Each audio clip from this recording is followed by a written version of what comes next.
कल्पसारं भुजगेन्द्रहारं सदा वसन्तं हृदयारविन्दे भवं भवानी सहितं नमामि। त्वमेव माता च पिता त्वमेव त्वमेव बन्धु च सखा त्वमेव त्वमेव विद्या द्रविणं त्वमेव त्वमेव सर्वं मम देवदेव।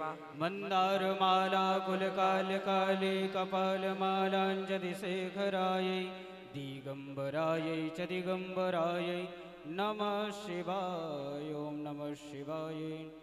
हरिः ओं। जलेन शीतलीकरणं पुष्पै देवाभिवन्दनम् आत्माभिवन्दनं श्रीमाभिवन्दनं पुराणपुरुषोत्तमाय नमः। पुनः क्षतपुष्पगृहीत्वेन अथ मन्त्रपुष्पाञ्जलिः। हरिः ओं। जगरेण जगमयजन्त देवास्तानि धर्माणि प्रथमान्य शून्यतेहनाकं महिमानः सजन्त यत्र पूर्वे साद्याः शान्तिदेवाः। हरिः ओं। एकदन्ताय विद्महे वक्रतुण्डाय धीमहि तन्नो दन्तिः प्रचोदयात्। हरिः ओं। दशरथनन्दनाय विद्महे कौसल्यानन्दनाय धीमहि तन्नो रामः प्रचोदयात्। हरिः ओं। अंजनीनन्दनाय विद्महे वायुपुत्राय धीमहि तन्नो हनुमत् प्रचोदयात्। सेवन्तिकावकुलचम्पकपाटलाब्जै पुन्नागजादिगर्वीररसालपुष्पै बिलवत्प्रवालतुलसीदलमञ्जरीभिस्त्वं पूजयामि जगदीश्वर मे प्रसीद। नानासुगन्धपुष्पाणि यथा कालोद्भवानि च पुष्पाञ्जलिर्मया दत्ता गृहाण परमेश्वर। मंत्रपुष्पांजलि समर्पयामि पुराण पुरुषोत्तमाय नमः। आप सभी लोग सभी भक्तगण अपने अपने स्थान पर पुनः विराजमान हो जाएं। जय श्री राम। आज सप्तम दिवस की कथा में पूज्य गुरुदेव भगवान के मुखार बिंदु से हम सबको केवट प्रसंग की कथा का श्रवण करने का सुअवसर प्राप्त हो रहा है। जो भी भक्तगण बाहर खड़े हैं उनसे निवेदन है कि आप सब कथा पंडाल में आकर विराजमान हो जाएं और पूज्य गुरुदेव भगवान की अमृतमयी वाणी से दिव्य कथा का श्रवण कर अपने मानव जीवन को कृतार्थ करें। आइए गुरुदेव भगवान से निवेदन करें कि वो अपनी अमृतमयी वाणी से हम सबको दिव्य श्री राम कथा का श्रवण कराकर कृतार्थ करें। जय सिया राम।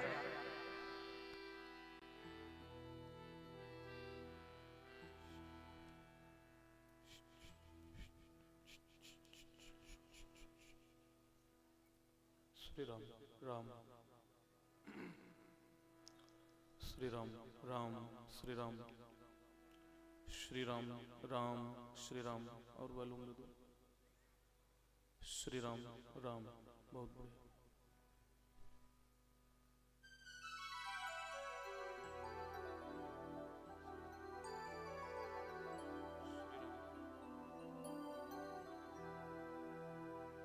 श्री राम राम श्री राम श्री राम राम श्री राम श्री राम। इसकी साफ कम करो, मिड कम करो। श्री राम राम श्री राम श्री राम राम श्री राम राम श्री राम श्री राम राम। बेस करो। श्री राम श्री राम राम श्री राम राम श्री राम। ठीक।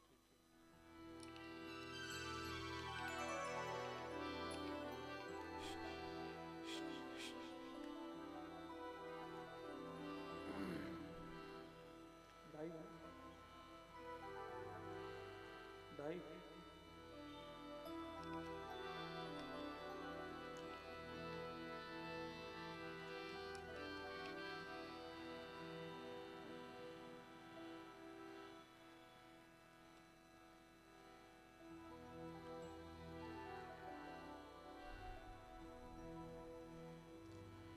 हरिः ओम्।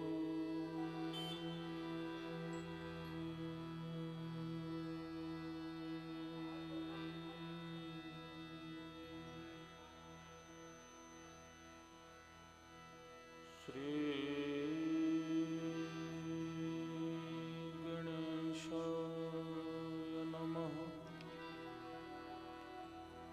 श्री सरस्वती नमः। श्री गुरुचरण कमलेभ्यो नमः।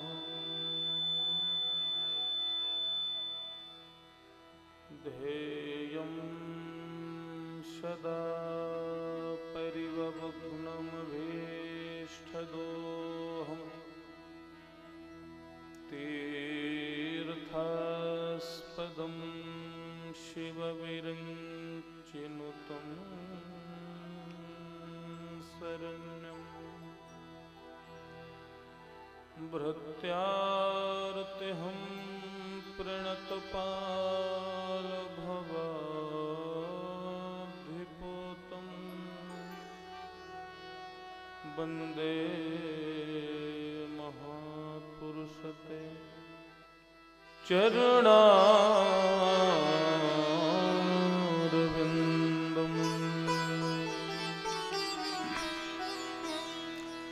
वंशी विभूषितकरात्नवनीरुदाभा पीताम्बरादरुणबिन्दुफलाधरोष्ठा पूर्णेन्दुसुन्दरमुखादरबिन्दुनेत्रा कृष्णात् परं किमपि तत्त्वमहं न जाने। नारायणं नमस्कृत्यं नरं चैव नरोत्तमं देवीं सरस्वतीं व्यासं ततो जयमुदीरये।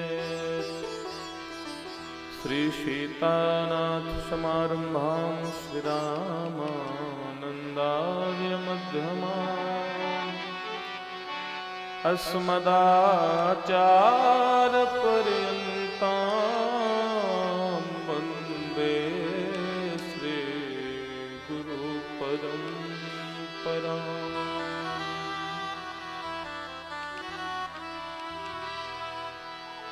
या देवी सर्वभूतेषु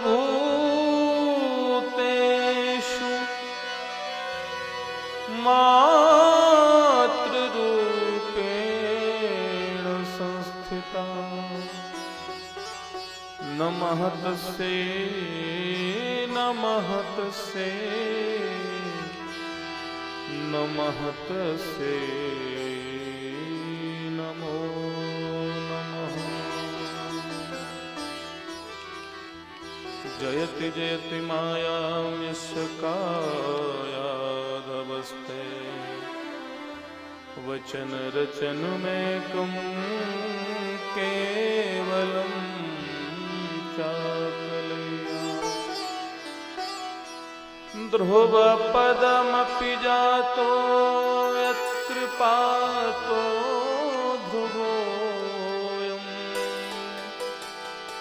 सकलकुशलपात्रं ब्रह्मपुत्रं नतास्मि।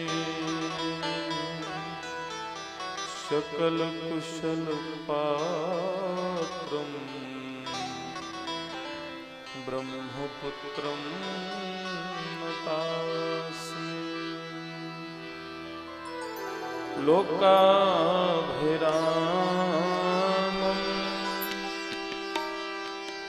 रणरङ्गधीरं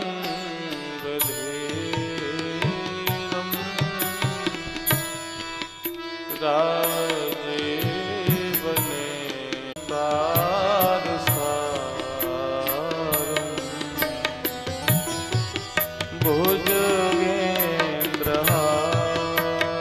भुजगेन्द्रहारं सदा वसन्तं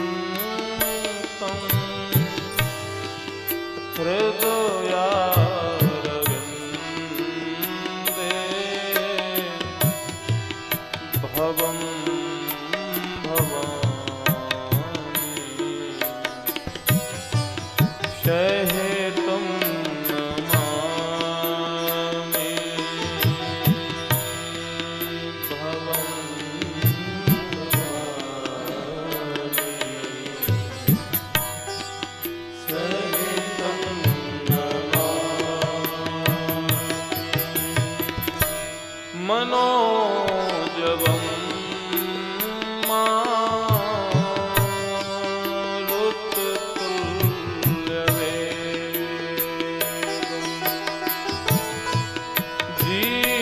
जितेन्द्रियं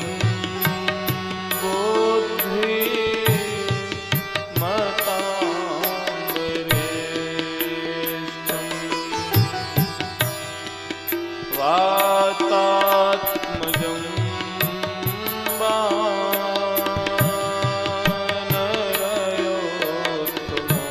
वानरयोत्तमोक्षम्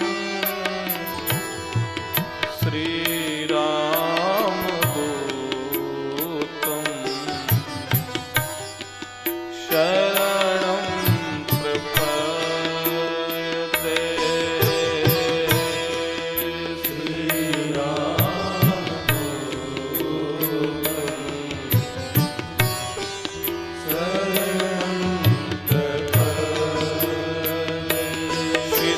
सीताराम राम राम सीताराम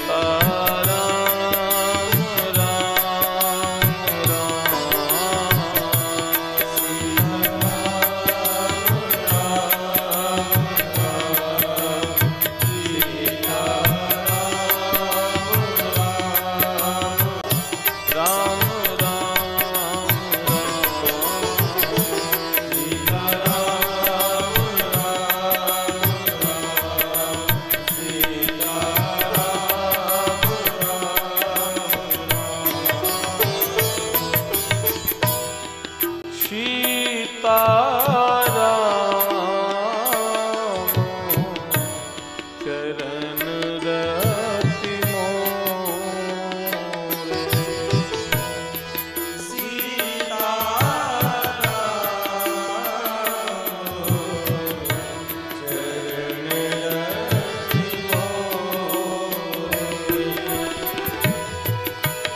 अनुदीन बढ़ाए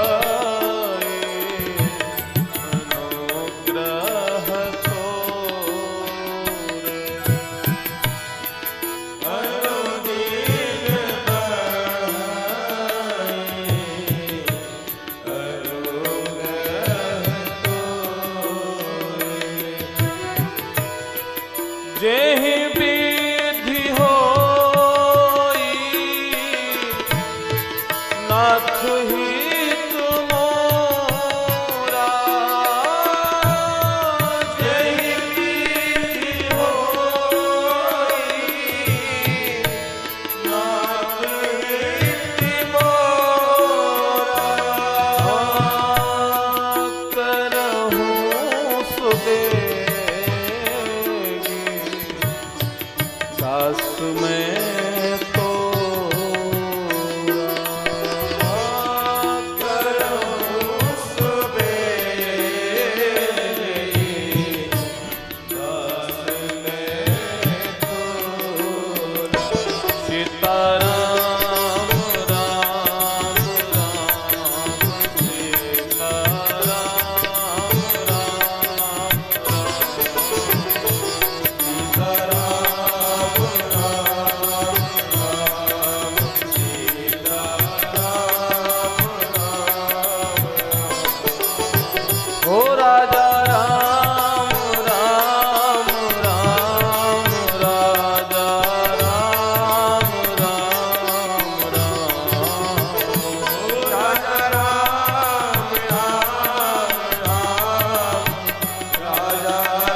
रामचंद्र भगवान के,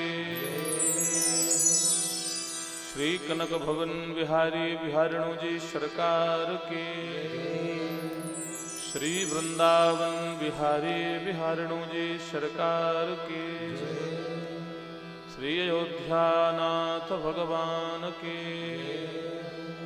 श्री लक्ष्मी नारायण भगवान के,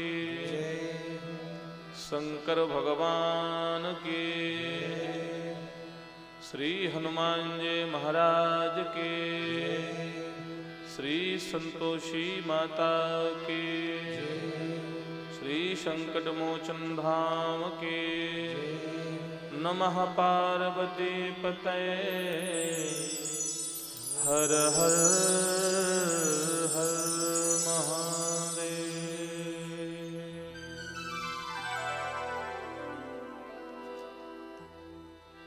अकारण करुणा वरुणालय भक्तवांछा कल्पतरु तद्युत वनिंदित भगवान पीतांबरधारी परब्रह्म परमेश्वर अखिलेश्वर जगताधार जगत नियंता जगदात्मा परमात्मा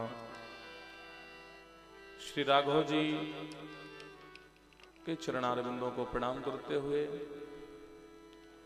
उनकी आह्लादनी शक्ति मां सुनैना की आंखों की पुतलिका राजराजेश्वरी विदेह वैजयंती विदेह नंदिनी जनक नंदिनी जनक जा जानकी मां के चरणारविंदों को प्रणाम करते हुए विश्वनाथ भूतनाथ शंभुनाथ भगवान भोलेनाथ के चरणारविंदों को प्रणाम करते हुए अनंत बलवंत संत श्री हनुमंत लाल के चरणारविंदों को प्रणाम करते हुए कलयुग पावनावतार प्रातः स्मरणीय पूज्यपाद गोस्वामी तुलसीदास जी महाराज के चरणारविंदों को प्रणाम करते हुए दूर दूर से आए हुए समस्त श्रोता भक्त वृंद माताएं बहनें बाल गोपाल एवं आज के पोथी पूजन के मुख्य यजमान समस्त सरस्वती वरद पुत्र आप सभी के हृदय में विराजमान परमात्मा को प्रणाम करते हुए व्यासपीठ से आप सभी को सादर जय जय श्री सीताराम।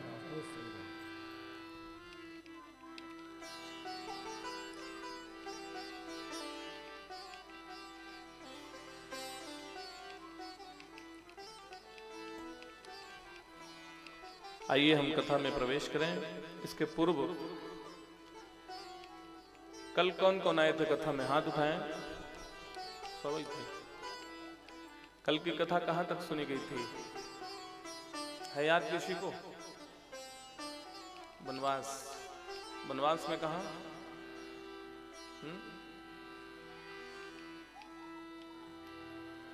बालक वृद्ध विहाय ग्रह लगे लोग सब साथ तमसा तीर निवास किए प्रथम दिवस रघुनाथ।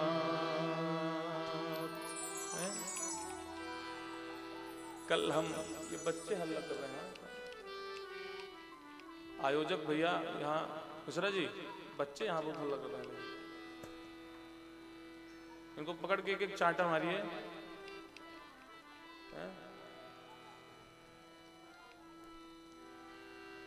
बोलिए राघवेंद्र सरकार की।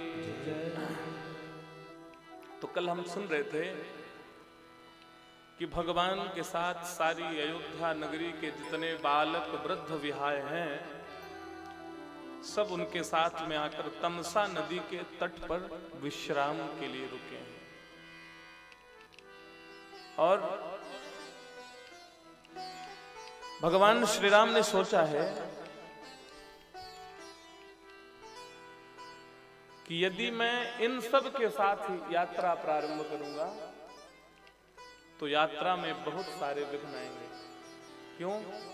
बोलो इतने सारे लोगों के साथ वनवास कैसा? फिर वनवास का मतलब एकांतवास, अकेलावास हो। इतने लोगों के साथ रहेंगे तो इनको सबकी व्यवस्था करनी पड़ेगी, इनको लेके चलना बड़ा मुश्किल होगा। इसलिए भगवान ने विचार किया कि आज रात्रि में यहीं विश्राम करेंगे और जैसे ही अयोध्या वाले सो जाएंगे वैसे ही हम रात्रि को ही वहां से प्रस्थान कर जाएंगे। अयोध्या के सारे लोग राम को देख रहे हैं और राम को देखते देखते देखते देखते आंखों में नींद उतर आई है और सब थके हुए हैं, दिन भर चले हैं, इसलिए थकान में सब लोग महाराज आंखें बंद कर करके विश्राम की गति में पहुंचे हैं। लेकिन अभी 4 लोग जग रहे हैं। कौन कौन? पहले जागने वाले हैं प्रभु श्री राम, दूसरी है मां जानकी, तीसरे हैं लक्ष्मण जी महाराज और चौथे हैं सुमंत्र जी। ये 4 जग रहे हैं। क्यों? क्योंकि राम ने इन्हें पहले से इस बात का अवगत करा दिया था कि हमें रात्रि में ही प्रस्थान करना है। अब यहां आप देख लीजिए, क्या उपाय नहीं किया अयोध्या वालों ने भगवान के साथ चलने का। घर छोड़ा, पत्नी छोड़ा, परिवार छोड़ा, बच्चे छोड़े, संपत्ति छोड़ी, सब छोड़ के राम जी के साथ चले थे। सर्वस्व समर्पण था। लेकिन क्या नहीं था कि राम जी के साथ चल नहीं पाए, इन्हें बीच में ही राम जी छोड़ के चले गए। ऐसा क्या भाव था? बोले महाराज राम कृपा। राम जी के साथ वही चल सकते हैं जिनके ऊपर भगवान राम की कृपा होती है। राम की कृपा यदि नहीं है तो महाराज राम के साथ कोई एक पग भी चल नहीं सकता।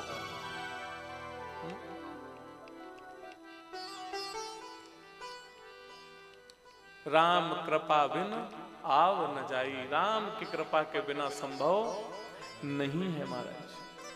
अयोध्या वालों को सुला दिए भगवान और जितने के ऊपर कृपा थी राम जी की उन्हीं को बताए कि हमारे साथ रात्रि में चलना है। सो ये 4 की नींद नहीं लग रही महाराज, जग रहे हैं। जैसे ही रात्रि हुई, मध्य रात्रि में ही महाराज भगवान सुमंत्र जी से कहते हैं सुमंत्र जी आगे चला जाए, क्योंकि अभी अयोध्या के लोग सो रहे हैं, इनके सोते ही चल पड़ेंगे तो ठीक है, नहीं फिर इन्हें लेके चलना पड़ेगा।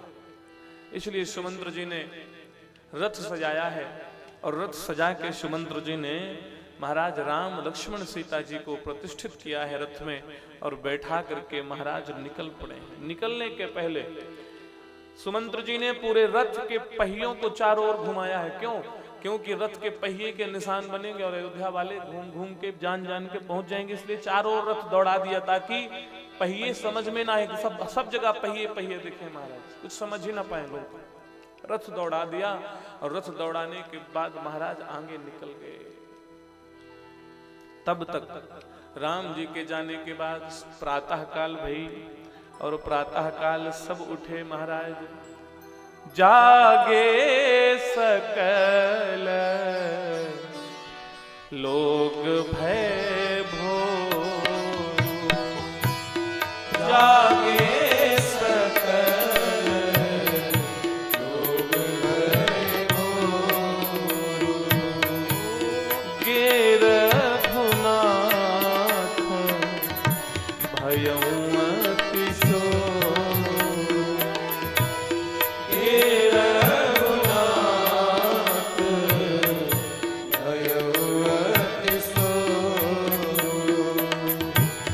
रथ कर खोज कतहु नहीं पावहि, रथ कर खोज कतहु नहीं पावहि।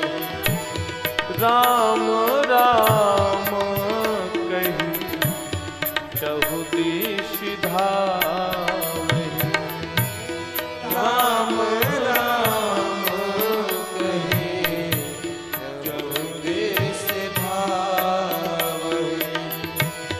मनहु बारी निधि बूढ़ जहाजो, मनहु बारी निधि बूढ़ जहाजो। भयऊ बिकल बड़ बनिक समाज, भयऊ बिकल बड़ बनिक समाज। एहि विधि करत प्रलाप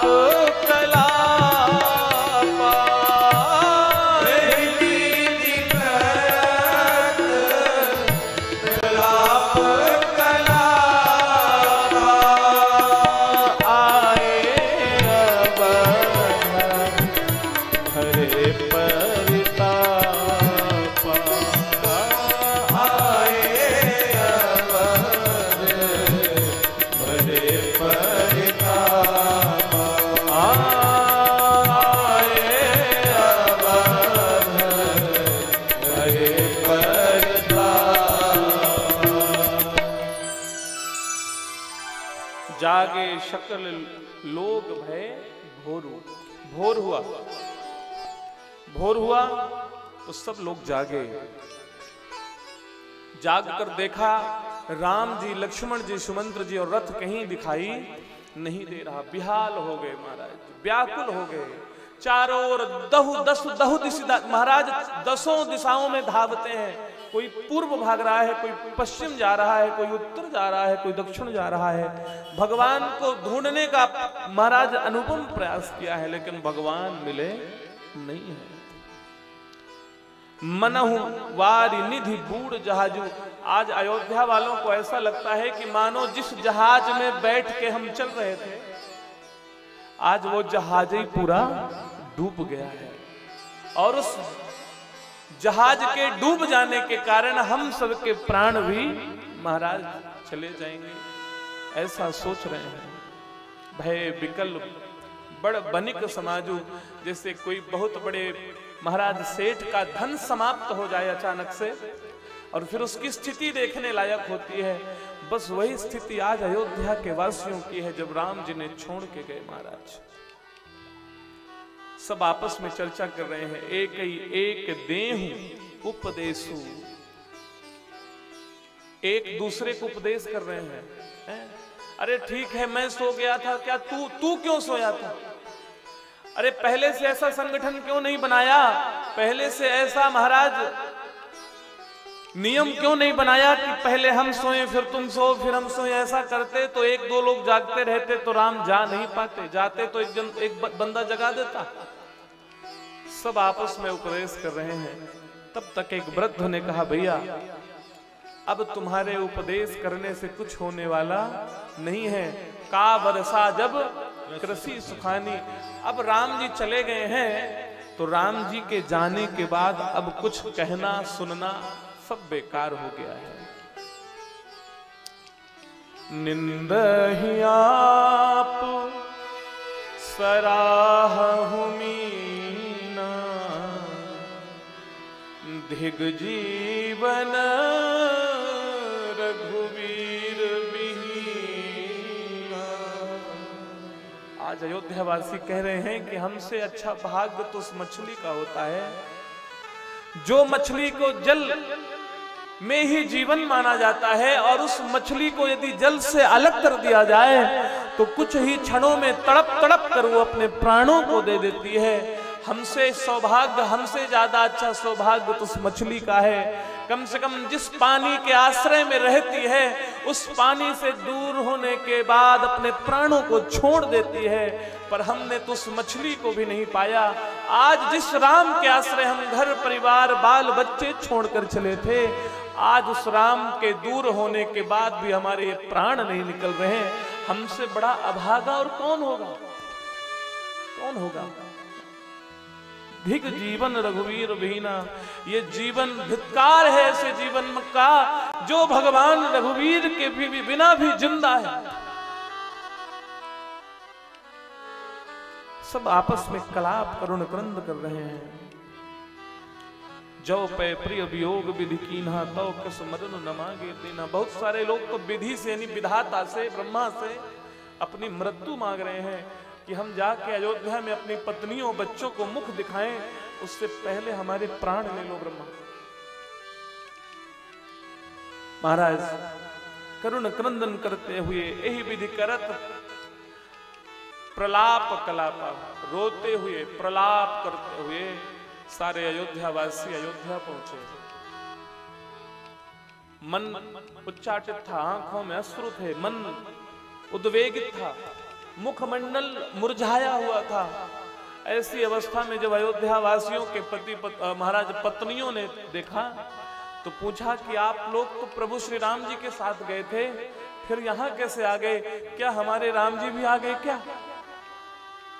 अयोध्या की माताओं को लगा होगा कि राम जी के साथ जब हमारे पतिदेव लोग गए होंगे, ससुर लोग गए होंगे, तो राम जी को दया आई होगी कि मेरे पीछे इन सबको क्यों बन मिले। तो राम जी ने हो सकता है अपना निर्णय बदल दिया हो। एक ने कहा क्यों राम जी ने अपना निर्णय बदल दिया? क्या राम जी भी चले आए क्या? आप लोग आ गए हैं, राम जी को लाए हैं क्या? कोई कुछ बोल नहीं पा रहा था। जिससे पूछा जाता वो मूक हो जाता। स्त्रियां समझ गईं कि महाराज जिन पतियों को हमने राम के साथ राम का बनाकर भेजा था, वो पतियों में सामर्थ्यता न थी कि राम के साथ चल पाए। देखिए मैं एक बात बताऊं, ये जो भक्ति का विधान होता है ना, ये बहुत कठिन होता है। छोटी छोटी लापरवाही आपकी सारी साधना समाप्त करने का पूरा तृण तत्व रखती है महाराज। अब बताइए, अयोध्या वालों ने आज सब कुछ छोड़ा है और राम के साथ गए हैं, पर फिर भी एक छोटी सी लापरवाही क्या हुई? बोले नींद आ गई, और नींद आ गई महाराज ने माया की नींद में सोए तो ब्रह्म रूपी राम निकल गया है? अयोध्या वासियों ने कहा क्या करें, नींद लग गई और भगवान निकल गए, चले गए, हाथ से छूट गए। पत्नियों ने चूड़ी उतार उतार फेंक दिया कि लो पहन लो और घर में रोटियां बनाओ। हमने तुम्हें इसलिए भेजा था कि महाराज हम यहाँ की अयोध्या की रखवाली कर लेंगी, बच्चों को खिला पिला लेंगी, व्यवस्था बना लेंगी, तुम तो कम से कम राम के हो जाओ।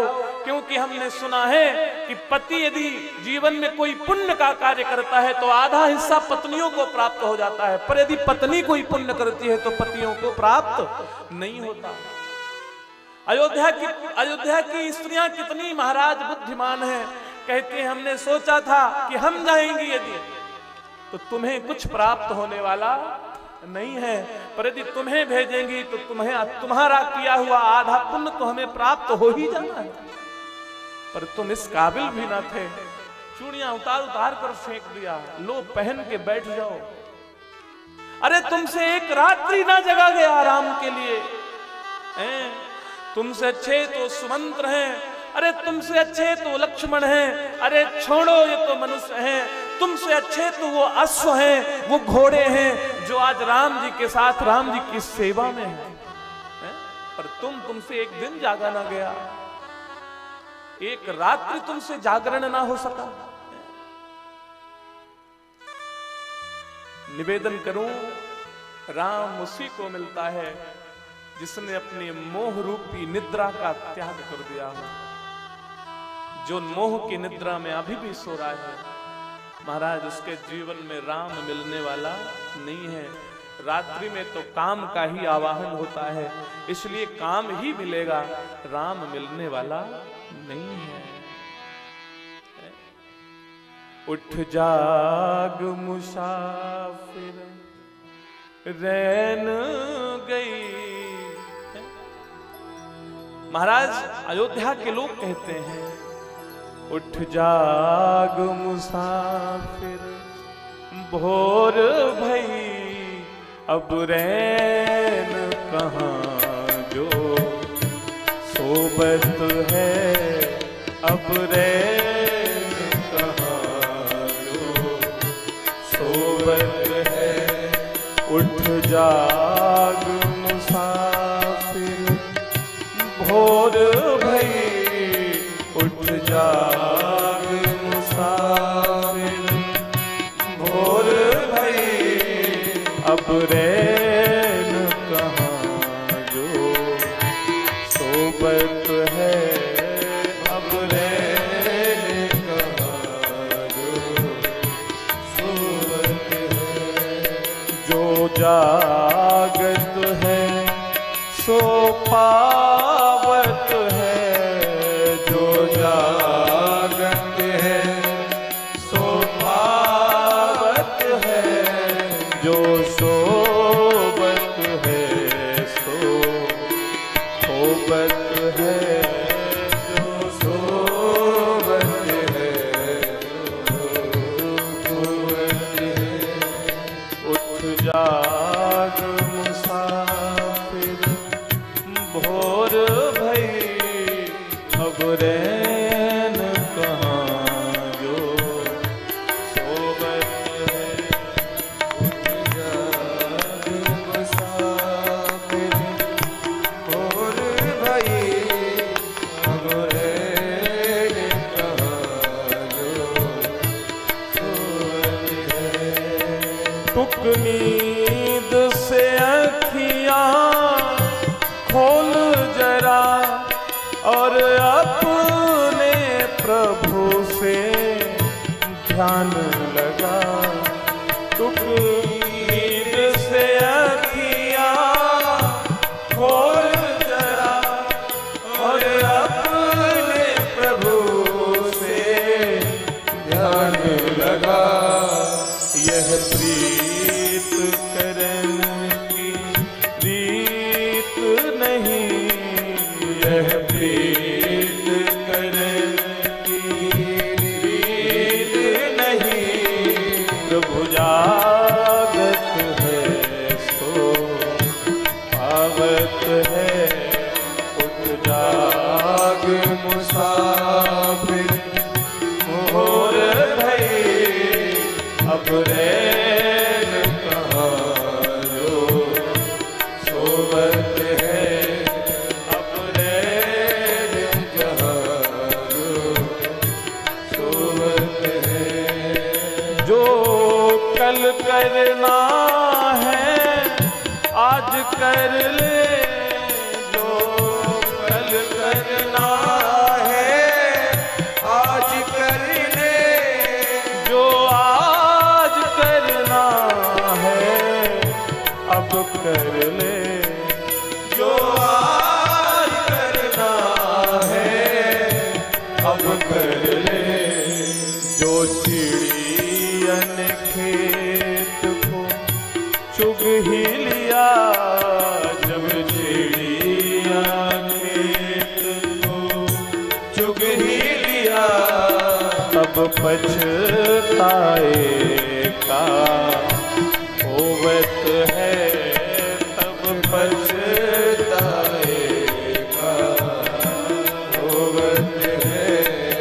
उठ जाग मुसाफिर भोर भई, उठ जाग मुसाफिर भोर भई, अब रैन कहाँ जो सोबत है, अब रैन कहाँ जो सोबत है।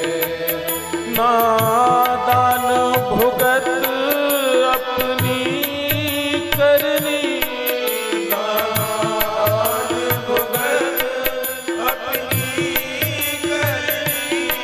ये पापी पाप में चैन कहाँ, ये पापी पाप में चैन कहाँ। जब पाप की गठरी, पाप की गठरी शीश धरी, अब शीश पकड़ क्यों रोवत है, अब शीश पकड़ क्यों रोवत है। उठ जाग मुसाफिर भोर भई, अब जाग मुसाफिर भोर भई, अब रैन कहाँ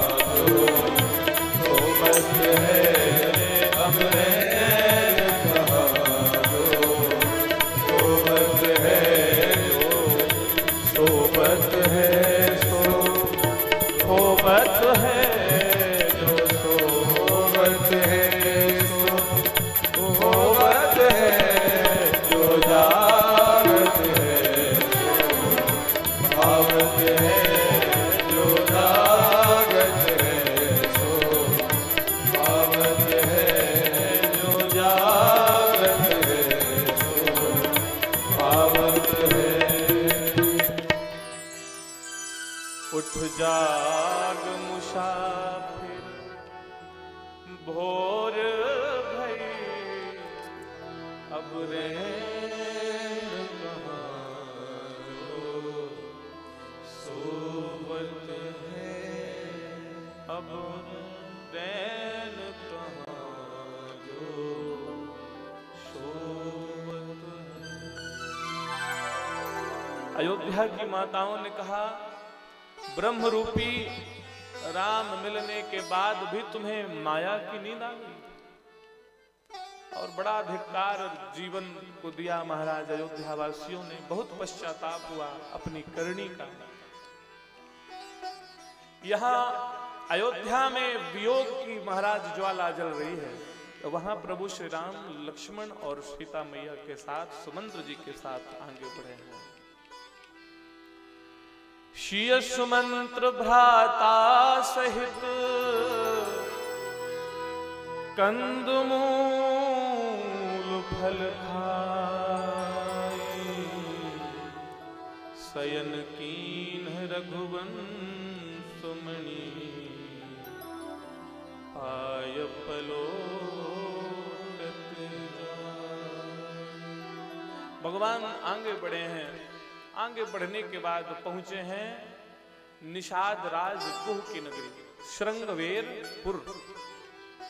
अयोध्या से महाराज जब आप गंगा के पार जाएंगे, गंगा को पार करने के पहले गंगा के समीप जाएंगे, तो महाराज श्रृंगवेरपुर नाम का एक नगर है, जिस नगर के राजा हैं निषाद राज गुह। ये निषाद जाति के हैं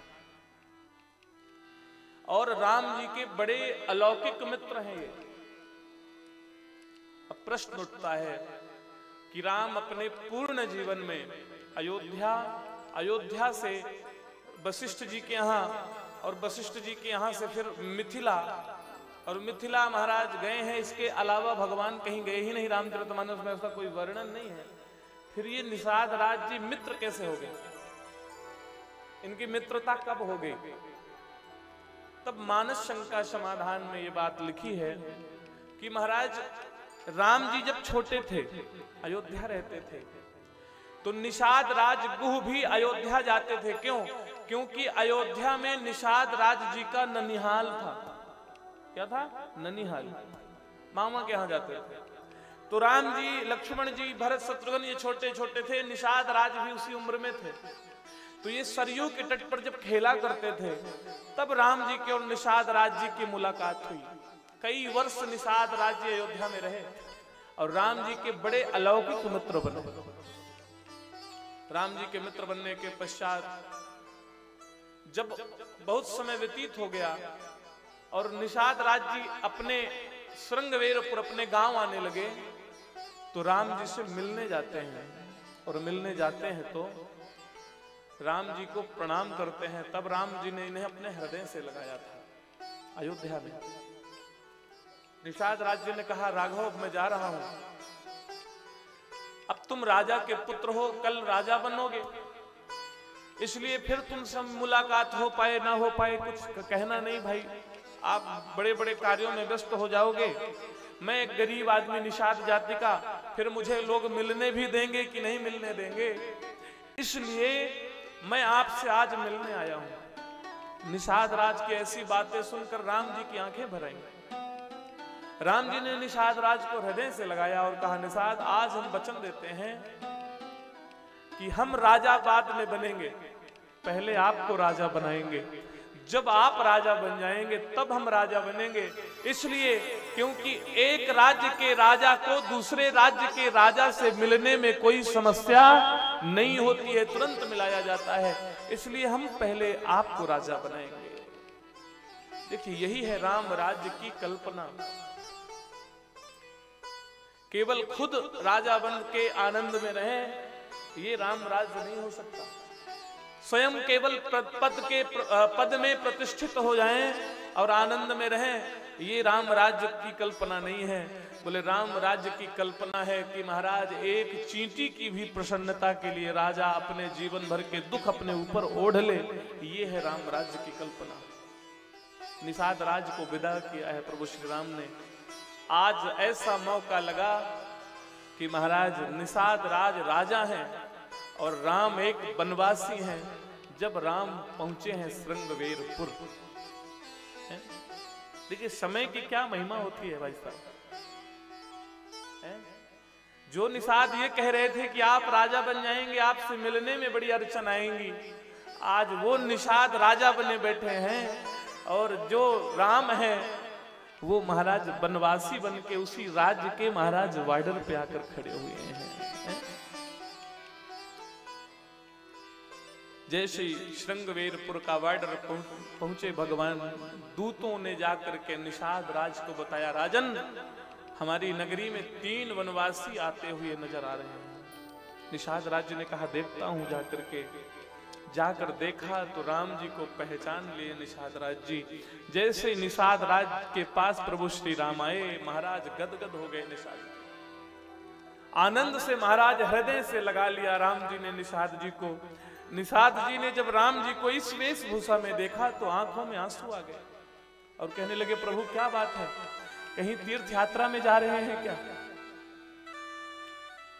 लक्ष्मण जी ने बताया नहीं भैया, हमारे भैया तीर्थ यात्रा में नहीं, हमारे भैया को वनवास हो गया है।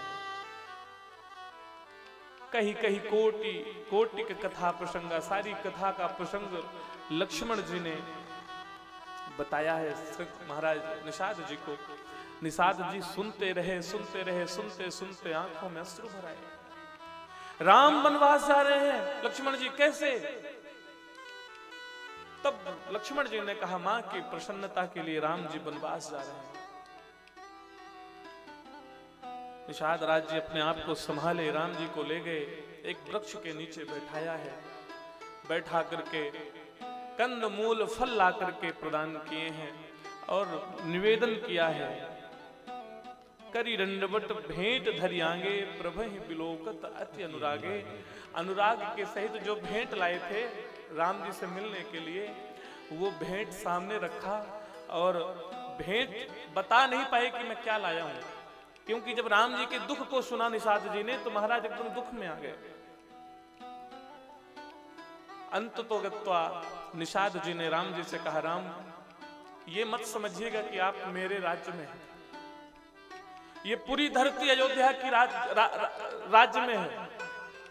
अयोध्या के महाराज दशरथ चक्रवर्ती सम्राट हैं, पूरी धरती के सम्राट हैं और ये निषाद राज की धरती भी आपकी ही धरती है, इसलिए आप बिल्कुल भी संकोच न करिएगा। राम आपके रुकने की व्यवस्था मैं करूंगा, आपके सोने की व्यवस्था मैं करूंगा, आपको राजसी वस्त्र देने की व्यवस्था मैं करूंगा।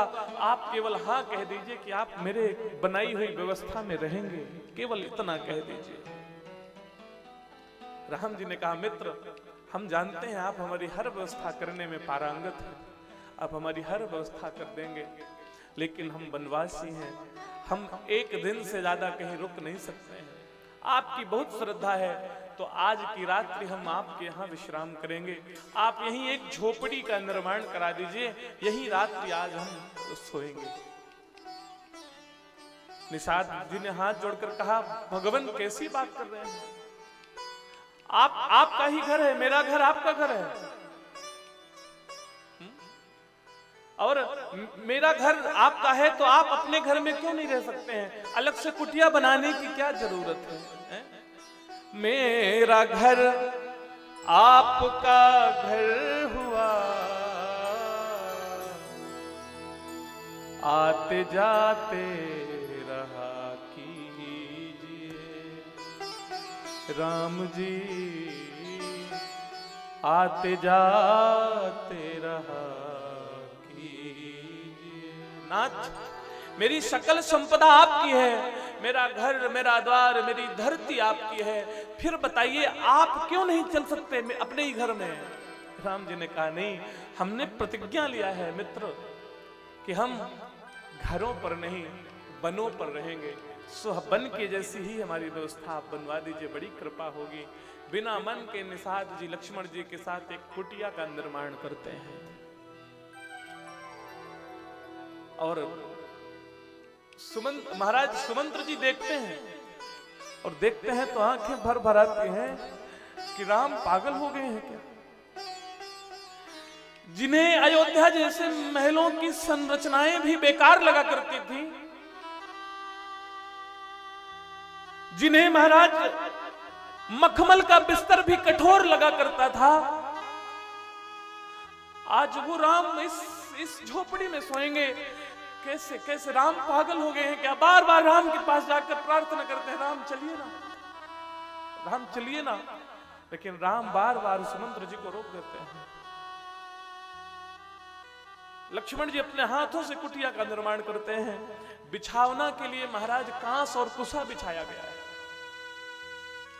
विचार करिए, सूखा कांस कितना तीखा होता है महाराज, खड़ा चल जाए तो हाथ काट डाले महाराज। इतना पहने कांस पहने कुसाओं को बिछाकर महाराज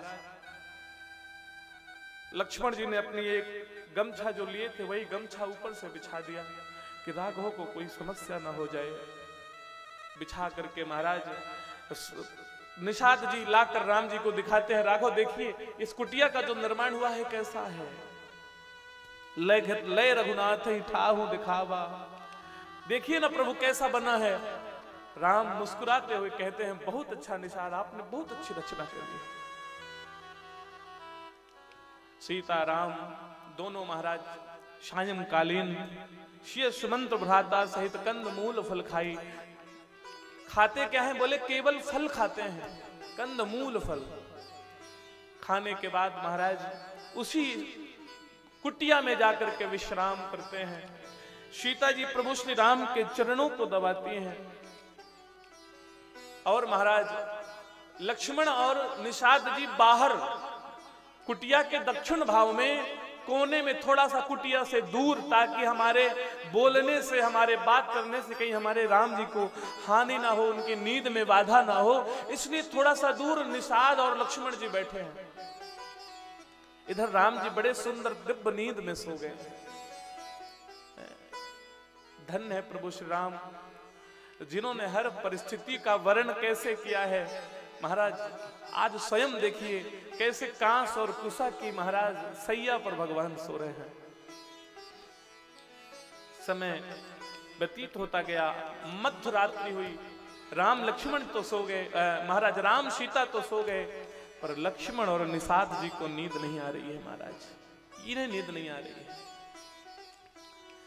निषाद जी ने लक्ष्मण जी से कहा, लक्ष्मण जी आप सो जाइए, मैं जाग रहा हूं, मैं देखूंगा, कोई समस्या नहीं होगी, आप सो जाइए। लक्ष्मण जी के नेत्र भर आए, बोले नहीं निषाद जी मुझे नींद नहीं आ रही। निषाद जी ने पूछा आपको क्यों नींद नहीं आ रही? देखिए जिस प्रकार भैया राम सो गए हैं आप भी सो जाइए। बोले नहीं, अभी कल की ही घटना है निषाद जी, आप नहीं थे मैं था। कल की घटना क्या? बोले कल जब अयोध्या के लोग नदी तट पर आए तो राम जी ने इन्हें सबको सुला दिया और स्वयं सोने का नाटक कर लिया, और जैसे ही सब सो गए वैसे ही महाराज राम जी सब छोड़ करके अयोध्या वासियों को महाराज छोड़ करके पहुंच गए यहां, और अयोध्या के लोग तमसा नदी के तट पर ही रह गए महाराज।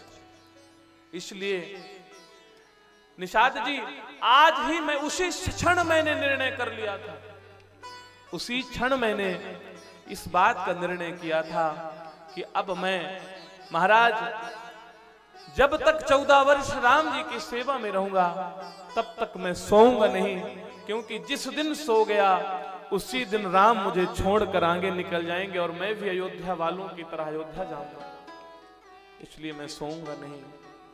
निषाद राज जी कहते हैं क्या दिन थे, क्या दिन आ गए महाराज लक्ष्मण जी।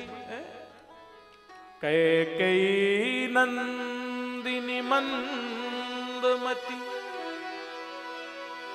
कठिन कुटिलपन की जेहि रघुनंदन जान कहीं सुख अवसर दुख दी।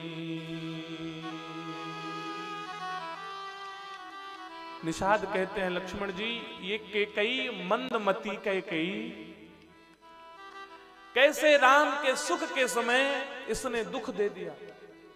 कहां राम अयोध्या के राज सिंहासन पर बैठने वाले थे, कहां अयोध्या के उच्च उच्च राजसी वस्त्रों को पहनकर विद्यमान होने वाले थे, कहां राज्य के सुंदर सुंदर भोगों का भोग करने के लिए तैयार होने वाले थे, और कहां इस मंदमती कैकेयी ने राम को वनवास दे दिया, सुख के अवसर में दुख दे दिया इस कैकेयी ने।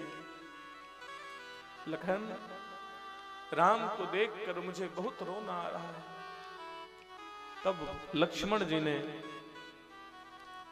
निषाद जी को समझाया है, और ये बात जो समझाई है ना यहाँ पर लक्ष्मण और निषाद जी का जो संवाद हुआ है, इसे रामायण की गीता भी कहते हैं। ये रामचरितमानस की लक्ष्मण गीता के नाम से प्रसिद्ध है। लक्ष्मण कहते हैं, बोले लखन मधुर मृदु बाणी, बोले लखन मधुर मृदु बाणी, ज्ञान विराग भगति रस सानी, ज्ञान विराग भगति रस सानी, काहू न को सुख दुख करदा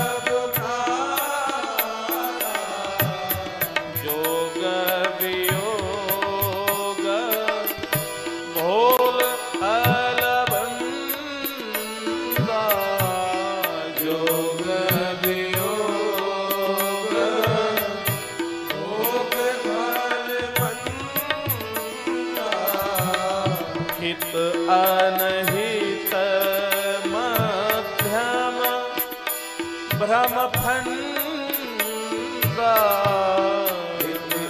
अनहित भ्रम फंदा, जन्म मरण जहाँ लगी जगदा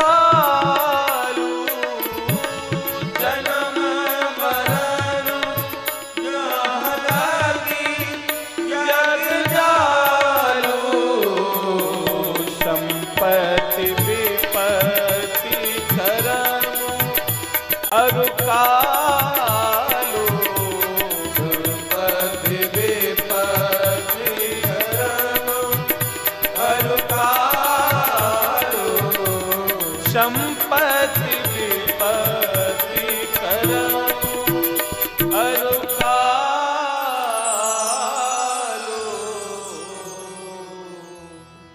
जैसे निषाद जी ने ये कहा कि कैकेयी के कारण राम जी को इतना दुख मिला, लक्ष्मण जी बोल पड़े। लक्ष्मण जी ने कहा, भैया आपको कुछ नहीं पता, आपको लगता है कि कैकेयी के कारण मेरे प्रभु श्री राम को दुख मिला है। नहीं, आपको भ्रम है भैया। निषाद जी चौंके, लक्ष्मण जी अचानक कैसे बोलने लगे। लक्ष्मण जी ने कहा, भैया बोले लखन मधुर मृदु वाणी, मुस्कुराहट के साथ और मृदुता के साथ मीठी वाणी का प्रयोग करते हैं लक्ष्मण। कैसे बोले, ज्ञान विराग भगति रस सानी, ज्ञान वैराग्य और भक्ति से सनी हुई बात बताते हैं। बोले भैया आपको लगता है कि कैकेयी के कारण राम जी को दुख मिला है, बिल्कुल झूठ है। कैकेयी का कोई हाथ नहीं है भैया इसमें। तो बोले किसका हाथ है? बोले महाराज इस दुनिया में जिसे जो मिलता है, जो प्राप्त होता है, उसके पीछे उसके कर्म होते हैं। हम जैसा कर्म करते हैं वो कर्म हमारे पीछे पीछे फल बनकर हमें फलित होने के लिए हमारे पीछे रहते हैं, और मौका मिलते ही महाराज वो फलित हो जाते हैं। किसी के साथ कोई गलत व्यवहार करके ये कभी ना सोचे कि मैं सुखी रहूंगा। क्यों? क्योंकि उसका किया हुआ वो गलत कार्य का जो फल है उसके पीछे चल रहा है। आज नहीं मिल रहा लेकिन कल जरूर प्राप्त होगा। भैया इस संसार में काहु न को सुख दुख कर दाता, निज कृत कर्म भोग भ्राता। इस संसार में सब अपने अपने कर्मों का भोगते हैं, कोई किसी को सुख दुख देने वाला तो नहीं है। जोग वियोग भोग ये सब क्या है? ये बोले अपने ही कर्म है, अपनी ही गति है। हम कहां जाना चाहते हैं ये हमारी स्वयं की विवेक की स्थिति है। यहां कोई किसी को कहीं भेजने वाला नहीं है। यहां राम कथा चल रही है, तो जिन्हें लगता है कि राम कथा सुन के हम भगवान के धाम जाएंगे, ये राम कथा सुन के हमें मुक्ति मिलेगी, ये राम कथा सुन के हमें आनंद मिलेगा, वो राम कथा में बैठे हैं। और हो सकता है यहीं अगल बगल वाले ना आए हो। क्यों? क्योंकि राम की कृपा उनके ऊपर नहीं है, वो कथा का विभाव नहीं समझ पा रहे हैं। तो ये तो निज कृत हैं, जो आके बैठे हैं राम कथा सुन रहे हैं, राम कथा उन्हें अपना फल प्रदान करेगी। जो नहीं आए हैं उन्हें अपना फल मिलेगा। काहु न को सुख दुख कर दाता, कोई किसी को सुख दुख देने वाला नहीं है। वियोग भोग सब अपना है महाराज। धन सबके पास है, क्षमा करिएगा, धन सबके पास है, लेकिन कोई महाराज वैश्यावृत्ति में खर्च कर रहा है, कोई नशा में खर्च कर रहा है, कोई भगवान की कथा में खर्च कर रहा है, कोई अपने परिवार में खर्च कर रहा है, कोई अपने सुख संसाधन के लिए खर्च कर रहा है। धन सबके पास है, पर खर्च करने की विधियां सबके पास अलग अलग हैं। सब अपना अपना काम कर रहे हैं। अब नियम ये है कि जो जहां खर्च कर रहा है उसे वैसा प्रसाद आगे मिलेगा, वैसा फल आगे मिलेगा। जो महाराज वैश्यावृत्ति में खर्च कर रहे हैं उनका फल निर्धारित है, जो नशे में खर्च कर रहे हैं उनका भी परिणाम निर्धारित है, जो परिवार के लिए खर्च कर रहे हैं उनका भी परिणाम निर्धारित है, और जो भगवान की कथा में खर्च कर रहे हैं उनका भी परिणाम निर्धारित है। धन वही है, खर्च करने वाला वही है, पर खर्च करने की जगह अलग अलग है। हर जगह का एक अलग अलग परिणाम है। अब विचार करिए आप। लक्ष्मण जी कहते हैं भैया ये सब अपने हाथ की खेती है। जो गेहूं बोता है वो चना नहीं काटता, उसे गेहूं ही काटना पड़ता है। जो जैसा कर्म करता है निषाद जी उसे वैसे फल की प्राप्ति होती है। और महाराज निषाद जी से कहते हैं कि निषाद जी जन्म मरण सुख दुख संपत्ति विपत्ति ये सब हमें कर्मों से ही मिलता है। कर्म अच्छे होंगे तो संपत्ति कोई बहुत बड़ी बात नहीं है, कर्म बुरे हैं तो आगे विपत्ति देखनी ही पड़ेगी, आगे विपत्ति देखना ही पड़ेगा। महाराज इतना कहा तो निषाद जी बोले लखन जी कहना क्या चाहते हैं? राम जी को जो दुख मिल रहा है ये राम जी के कर्म है। निषाद जी भी साधारण नहीं है, राजा है। निषाद राजा है। निषाद जी ने तुरंत कहा तो क्या राम जी जो भुगत रहे हैं, राम जी को जो कष्ट हो रहा है, राम जी को जो दुख हो रहा है वो राम जी के कर्म है? लक्ष्मण जी ने कहा नहीं भैया, आपको ऐसा क्यों लग रहा है कि राम जी दुखी हैं? पहले तो बात यहां आ जाए कि राम जी, आप कह रहे हैं राम जी दुखी हैं, मुझे एक बार भी बताइए राम जी कहां दुखी हैं? क्या आपने राम जी की आंखों में आंसू देखा? क्या राम जी को आपने ये कहते हुए देखा कि मुझे बहुत कष्ट है, मैं यहाँ न सोऊंगा, मैं यहाँ न रहूंगा, मुझे ये व्यवस्था ठीक नहीं लगती? क्या आपने ये सुना? निषाद जी ने कहा नहीं। लखन जी ने कहा क्या आपको ये लगा कि राम जी ने कैकेयी को अपराधी बना दिया, कि इसने मुझे जंगल भेज दिया? एक बार भी सुना? निषाद जी ने कहा नहीं सुना। क्या आपने एक बार राम जी को रोते हुए देखा, सुना कि राम जी रो रहे हो कि मुझे बहुत दुख मिल गया, मुझे बहुत कष्ट मिल गया, क्या करूं क्या ना करूं? एक बार भी आपने सुना? निषाद जी ने कहा नहीं सुना। लखन जी कहते हैं कि निषाद जी, जब आपने राम जी से दुख की कोई विलाप क्रंदन को सुना ही नहीं है, तो फिर आप कैसे कह रहे हैं कि राम दुखी हैं? राम में कोई दुख नहीं है निषाद जी। और मैं तो ये कहूंगा निषाद जी कि राम जितना सुख राजगद्दी के पहले राजगद्दी में बैठने का अनुभव कर रहे थे, जितने सुख का, उससे कहीं ज्यादा सुख आज उन्हें राम वन गमन में हो रहा है। जब से महाराज दशरथ और महारानी कैकेयी ने इन्हें वन भेजा, तब से ये मुझे और खुश नजर आ रहे हैं। फिर राम को दुख कहां है? निषाद कहते हैं हाँ लखन, मैंने राम जी को दुखी तो नहीं देखा। निषाद जी ने कहा अच्छा लक्ष्मण जी, आप इतना सब जानते हैं, ये बताइए सुख और दुख क्या है? समझिएगा बात को। बोले सुख और दुख क्या है? लक्ष्मण जी कहते हैं बहुत अच्छा भैया, आपने बहुत अच्छा प्रश्न किया है, मैं बताता हूं सुख दुख क्या है। बोले मन जिसे सहजता से वर्ण कर लेता है वही सुख है, और मन जिसे स्वीकार करने में नौटंकी करता है वही दुख है। सुख दुख कोई अलग से ऐसा वैभव नहीं है, सुख दुख वही है जिसे हम वर्ण कर लेते हैं। मैंने आपको एक कथा सुनाई थी कल या परसों कि महाराज कोई शत्रु आके बैठ जाता है सामने तो कष्ट होने लगता है, पर कोई मित्र आके गोद में भी बैठ के कष्ट देने लग जाए तो सुख का अनुभव होता है। क्यों? मन ने वर्ण किया है। मन जिसे वर्ण कर ले वो सुख है, मन जिसे वर्ण करने में महाराज स्वीकार ना करे वो दुख है।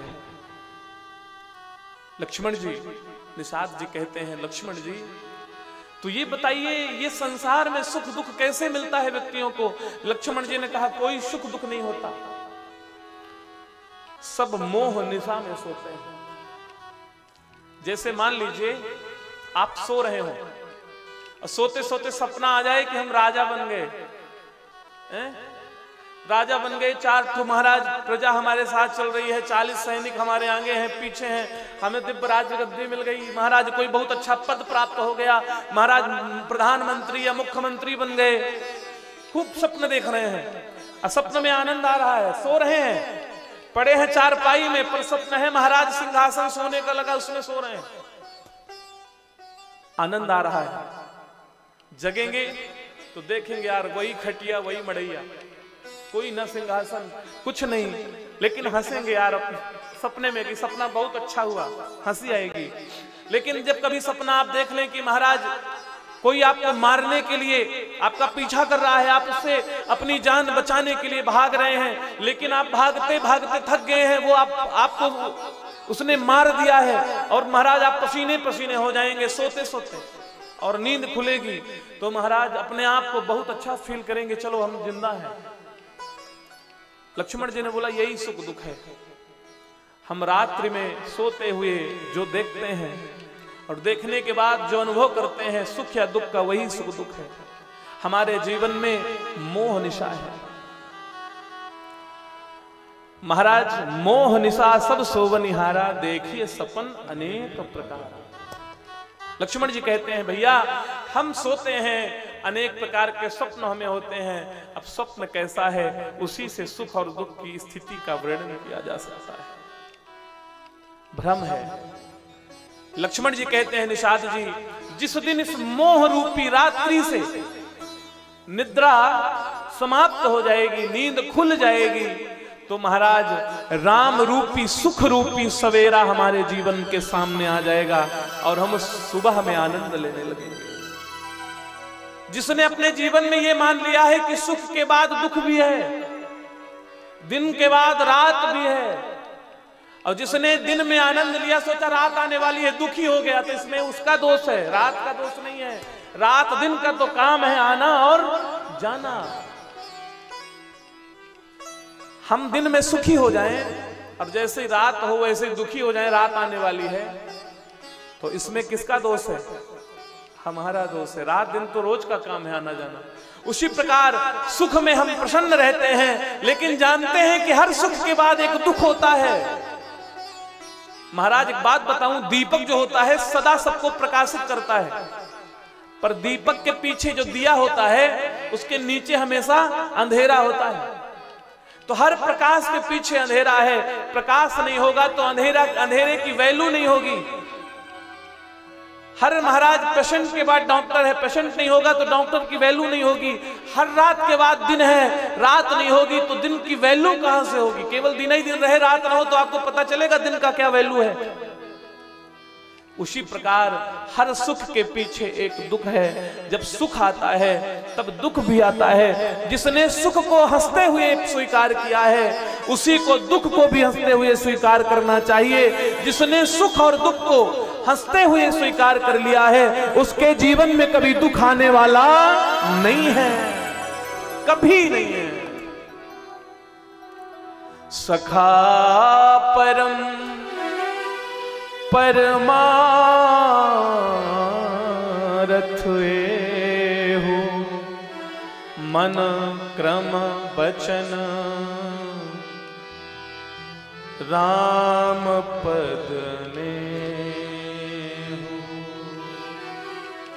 राम ब्रह्म परमारथ रूपा अभिगत अलख अनादि अनुपा। लक्ष्मण जी से निषाद राज जी पूछते हैं कि हे लखन, ये बताइए इस संसार में सुखी कौन है? इस संसार में सुखी कौन है? तब बताते हैं लक्ष्मण जी कि इस संसार में सुखी वही है जो सुख के पास चला गया है। एक बात बताइए, मैं यदि आपसे प्रश्न पूछूं कि इस संसार में प्यासा कौन है, प्यासा कौन है, तो उत्तर होगा जिसके पास नदी बोर तालाब आदि की व्यवस्था नहीं है, वही प्यासा है। पर इन सब के होने के बाद भी यदि वो प्यासा है तो क्या है कारण? बोले मूर्ख होगा। क्योंकि नदी भी है, तालाब भी है, कुआं भी है, सब व्यवस्थाएं हैं, तो फिर क्यों प्यासा है? बोले मूर्ख होगा। लक्ष्मण जी से निषाद जी पूछते हैं कि सुखी कौन है? लक्ष्मण जी ने सहज उत्तर दे दिया कि सुखी वही है जो सुख के पास है। और सुख कौन है? सो सुख धाम राम अस नामा अखिल लोक दायक विश्राम। मिलता है सच्चा सुख केवल भगवान तुम्हारे चरणों में। बोले सच्चा सुखिया वही है जिसने सुख को अपना मान लिया हो, यानी राम को अपना मान लिया हो। राम ब्रह्म परमारथ रूपा अविगत अलख अनादि अनुपा। भगवान को जिसने अपना मान लिया, राम को जिसने अपना मान लिया, राम के चरणों में जिसने अपना निवास बना लिया, राम के आश्रित जिसने अपने जीवन को जीना शुरू कर दिया, दुनिया में वही सुखी है, बाकी कोई सुखी नहीं है। और यदि कोई कहता है कि हम सुखी हैं तो बिल्कुल झूठ बोलता है। जो कहता है हम सुखी हैं वो जब एकांत में रहता है तब उसे अपने दुख का अनुभव होता है। जो समाज में अपने आप को सुखी होने का प्रादुर्भाव प्रदर्शन कराता रहता है उसके जीवन का भाव एकांत में पता चलता है कि यार ये कितना दुखी है। किसी के जीवन का दुख जानना हो तो आप उसके साथ रहना शुरू कर दीजिए, आप उसका दुख समझ जाएंगे। बाहर के वैभव को देख करके किसी के सुख का अंदाजा नहीं लगाया जा सकता। महाराज सुख का भाव तो आंतरिक में है, अंदर जिसने सुख को अनुभव कर लिया है वही सुखी है, बाकी बाहर से जो सुखिया बनने का प्रयास कर रहा है वो सुखी नहीं है। कोई तन दुखी, किसी के पास धन है खूब है, सब बड़ी बड़ी व्यवस्था है, लेकिन तन से परेशान है। कोई धन दुखी, तन अच्छा है, स्वास्थ्य अच्छा है, सारी व्यवस्थाएं अच्छी हैं, लीवर किडनी सब अच्छा है, खाने का बढ़िया पचता है, पर पता चल रहा है कि इसके पास खाने की ही व्यवस्था नहीं है।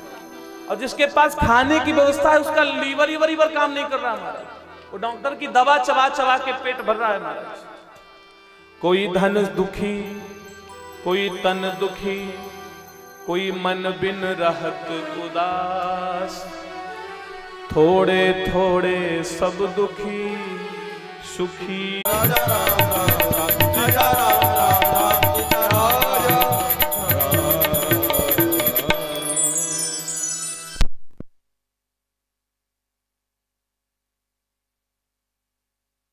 अभिवंदनम्।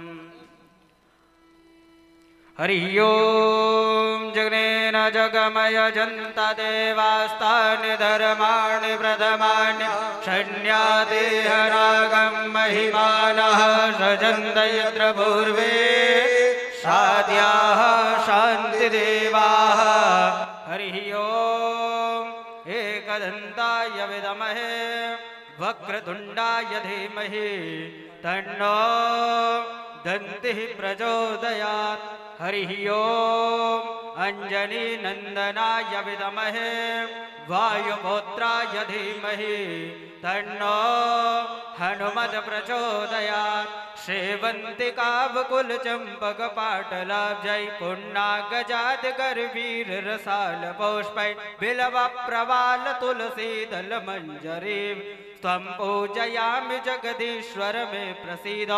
नाना सुगंध पुष्पाणि यथा कालोद्भवानि च पुष्पांजलिर्मया दत्तं गृहाण परमेश्वर।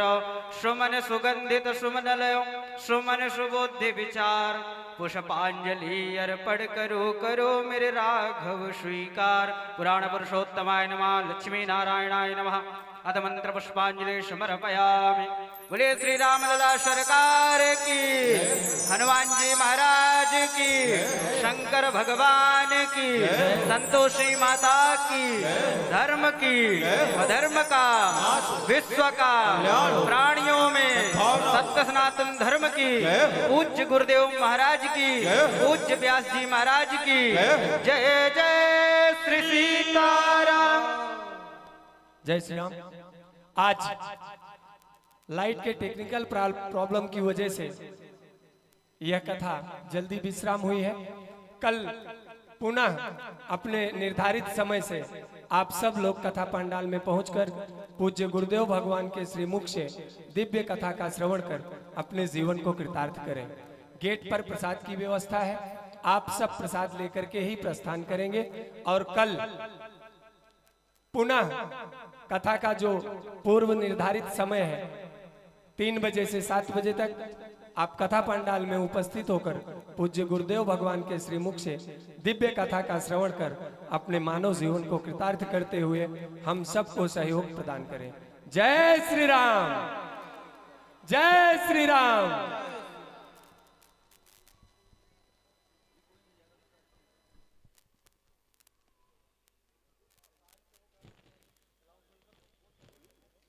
अभी सभी लोग आप एक विशेष सूचना, आप सब अपने अपने स्थान पर विराजमान हो जाएं। हम सबके बीच में श्री सत्येंद्र पांडे एवं दीपेंद्र पांडे जी का आगमन हुआ है। आप सब इनकी सुमधुर वाणी से दिव्य भजन का श्रवण कर सकते हैं। आप सब अपने स्थान पर विराजमान हो जाएं और इस युगल जोड़ी के मुखार बिंदु से प्रभु श्री राम के भजन का श्रवण करें। जय श्री राम।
हेलो हेलो, थोड़ा सा इसमें शार्प करिएगा।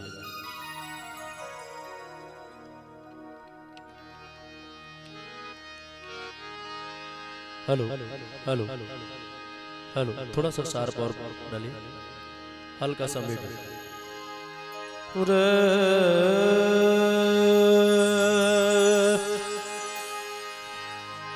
थोड़ा सा हारमोनियम दे दीजिए।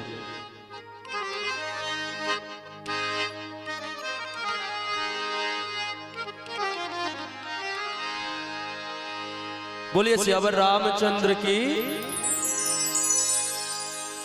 अभी हाल ही में भगवान की प्राण प्रतिष्ठा हुई है और हम अपने घरों को बिल्कुल वैसा ही सजा रहे हैं जैसा भगवान का मंदिर सजा रहे हैं। आइए एक बहुत अच्छा भजन सभी लोग संकीर्तन के तौर पर करते हैं।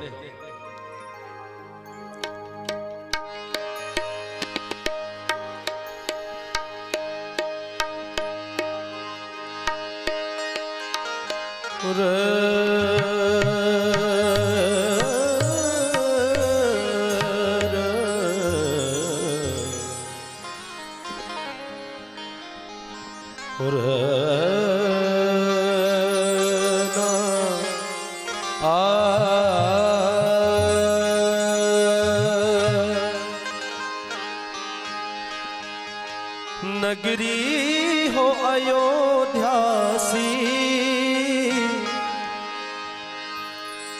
रघुकुल सा घराना हो,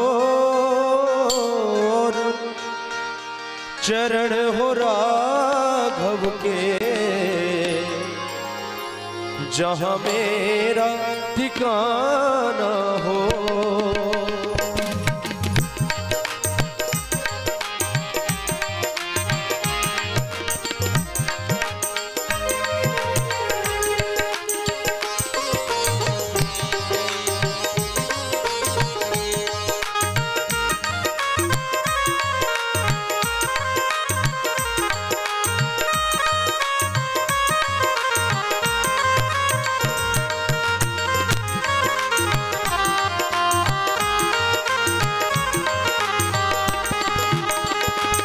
नगरी हो अयोध्यासी, रघुकुल सा घराना हो,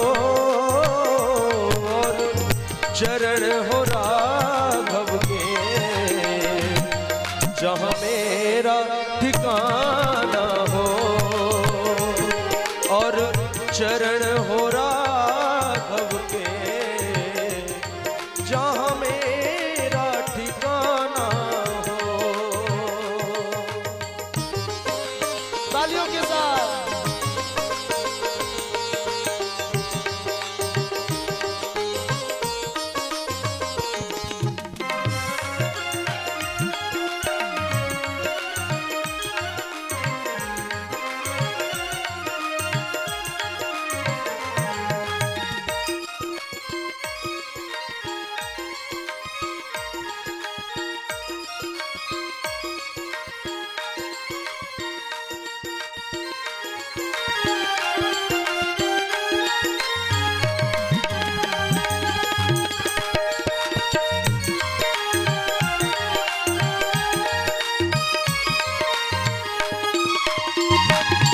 हो त्याग भरत जैसा,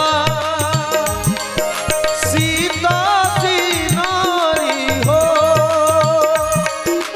हो त्याग भरत जैसा, सीता सी नारी हो, और लव कुश के जैसी संतान हमारी हो, और लव कुश के जैसी संतान हमारी हो।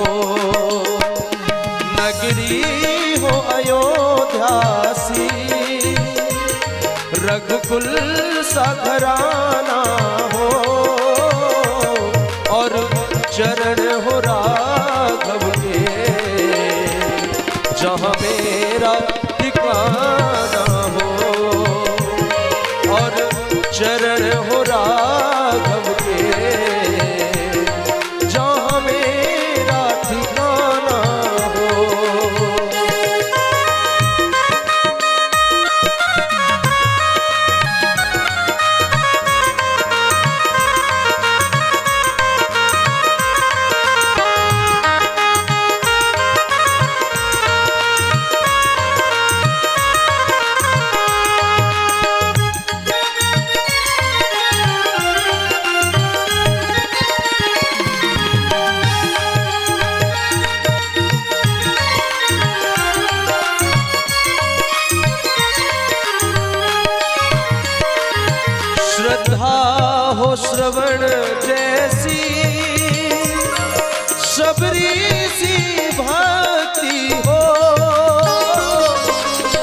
श्रद्धा हो श्रवण जैसी, सबरी सी भक्ति हो, और हनुमत के जैसी निष्ठा हो और शक्ति हो, और हनुमत के जैसी निष्ठा हो शक्ति हो। नगरी हो अयोध्या सी, रघुकुल सा घराना हो, और चरण हो राघव के, जहाँ मेरा ठिकाना हो, और चरण हो राघव के, जहाँ मेरा ठिकाना हो।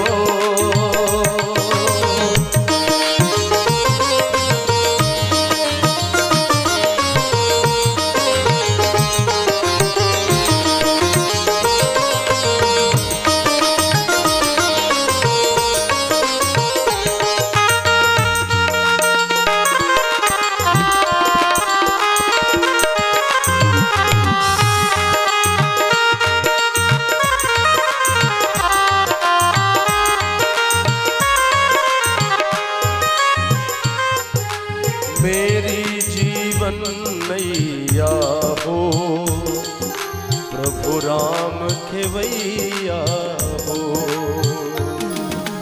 मेरी जीवन नैया हो, प्रभु राम खेवैया हो,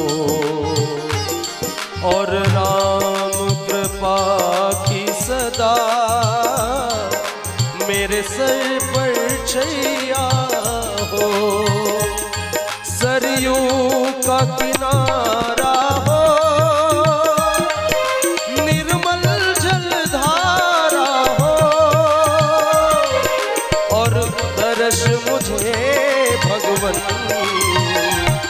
हर घड़ी तुम्हारा हो,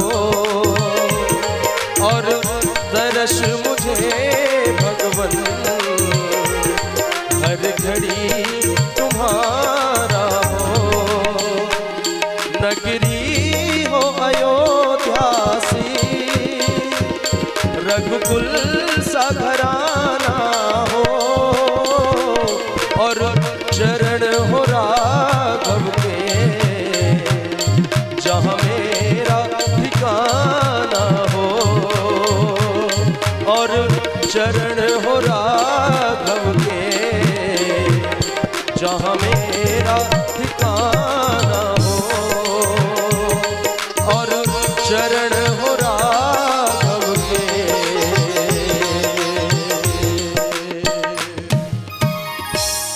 जहाँ मेरा ठिकाना हो।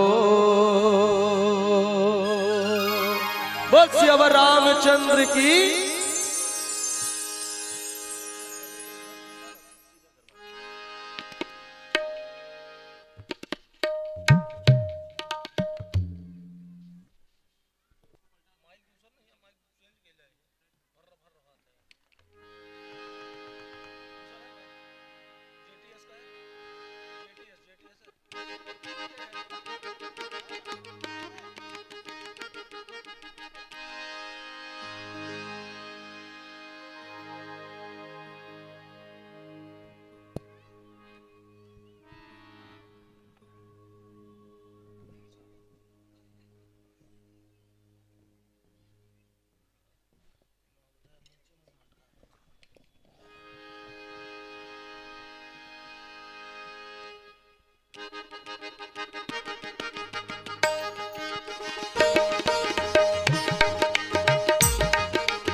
सीता के राधा के श्याम, मीरा के प्रभु गिरधर नागर सूर के घनश्याम, सीता के राम राधा के श्याम,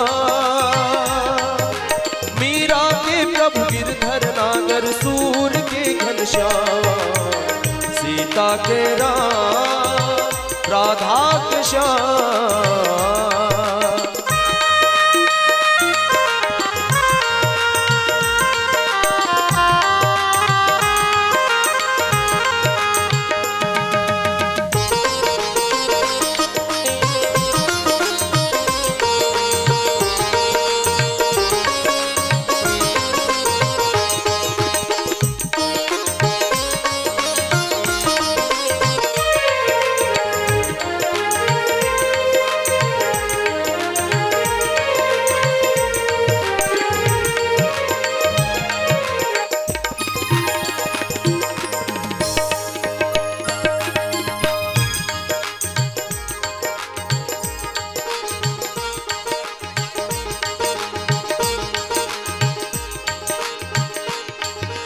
मीरा ने महलों की झूठी महिमा को ठुकराया, मीरा ने महलों की झूठी महिमा को ठुकराया, छोड़ जगत के बंधन सारे गिरधर को अपनाया।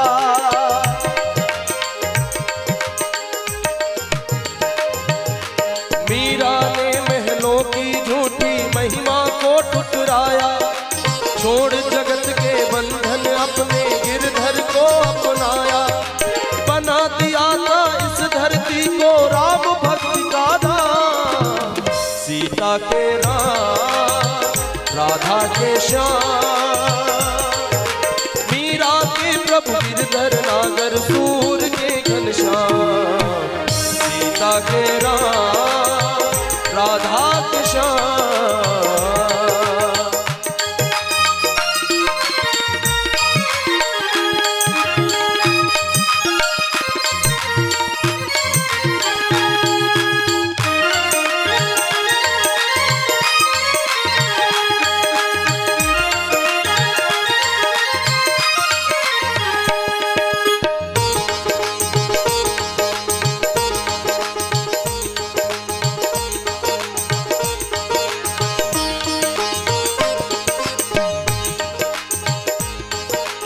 सीता राधा और मीरा के सबसे प्यारे स्वामी,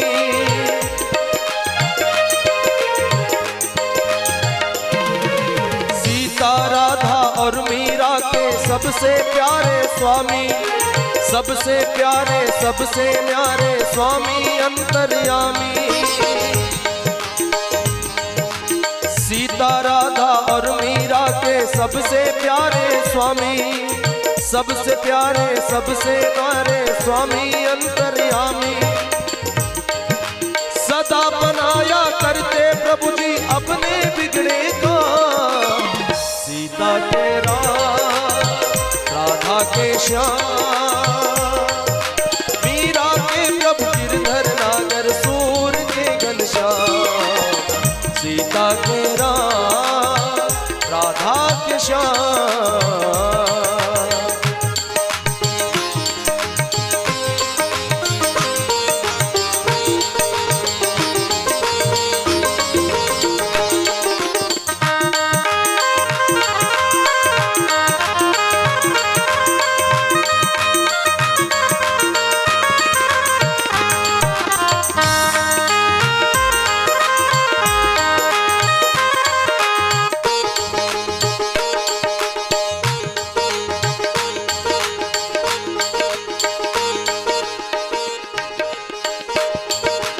राधा ने श्री श्याम सुंदर संग ऐसी रास रचाया,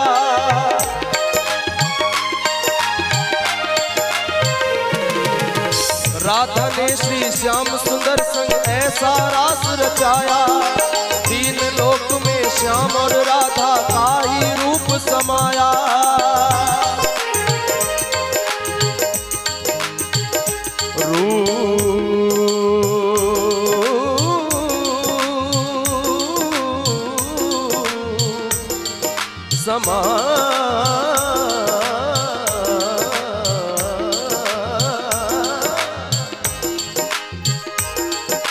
राधा ने श्री श्याम सुंदर संग ऐसा रास रचाया, तीन लोक में श्याम और राधा का ही रूप समाया।